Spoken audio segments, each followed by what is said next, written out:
MRCV tercanggih Singapura rupanya ambil rancang bangun calon KRI Indonesia.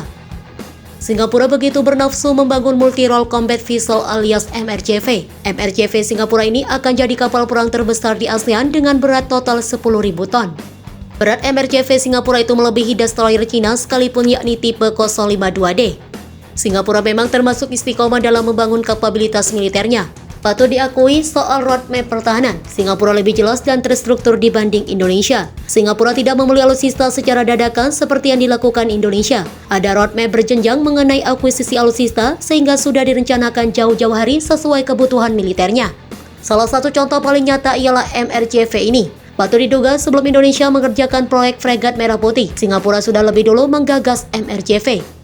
Singapore Technologies atau ST Engineering ditunjuk oleh pemerintah untuk membangun MRCV bekerja sama dengan SAAB Swedia. Singapore Technologies Engineering Ltd atau ST Engineering hari ini mengumumkan bahwa anak perusahaannya ST Engineering Marine Ltd telah mendapatkan kontrak dari Kementerian Pertahanan atau Mindef untuk desain detail dan konstruksi 6 multi-role kapal tempur atau MRCV untuk Angkatan Laut Republik Singapura atau RSN. Jelas Naval News pada 27 Maret 2023. ST Engineering bakal bertanggung jawab atas semua pembangunan 6 unit MRCV.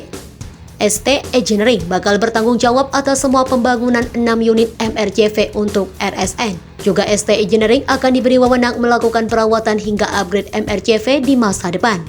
ST Engineering akan bertanggung jawab atas pengadaan dan integrasi peralatan platform dan peralatan yang dilengkapi Mindef.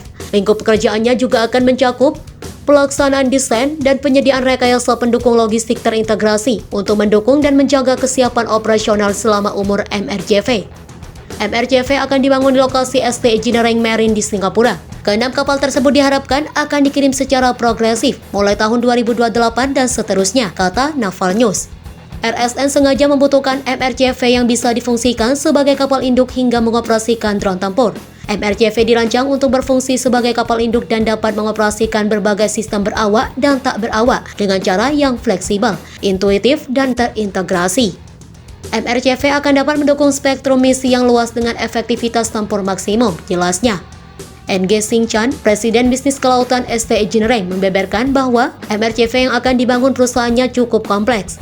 Kontrak ini menegaskan kemampuan kami untuk merancang dan membangun kapal angkatan laut yang besar dan kompleks, kata NG. MRCV nanti tak ubahnya kapal perang multifungsi, bisa jadi kombatan permukaan, anti kapal selam, anti serangan udara, kapal induk drone hingga pendarat amfibi. MRCV baru akan memanfaatkan efek berganda dari teknologi digital untuk memenuhi persyaratan RSN untuk operasi yang lebih cepat dan lebih efisien. Ini juga menunjukkan komitmen kami untuk mendukung Mindef di bidang desain, konstruksi, operasi, dan dukungan, jelas NG. Meski tergolong kapal perang jenis baru, MRCV Singapura rupanya mengambil rancang bangun dari calon KRI Indonesia, yakni Iver Huitfeldt Class. Iver Huitfeldt juga menjadi dasar pembangunan fregat Arrowhead yang dibeli oleh Indonesia. Naval News menerima informasi awal dari berbagai sumber yang semuanya tidak ingin disebutkan namanya, bahwa SAAB bertindak sebagai kontraktor utama untuk program tersebut. Desainnya akan didasarkan pada desain Odense Maritime Technology atau OMT Denmark Iver Huitfeldt atau Absalon dan tonase sekitar 10.000 ton dengan beban penuh, beber Naval News. Indonesia apakah punya rencana lain untuk menandingi MRCV Singapura? Jika iya, maka saran saja buat destroyer sekelas Akizuki Class JMSDF.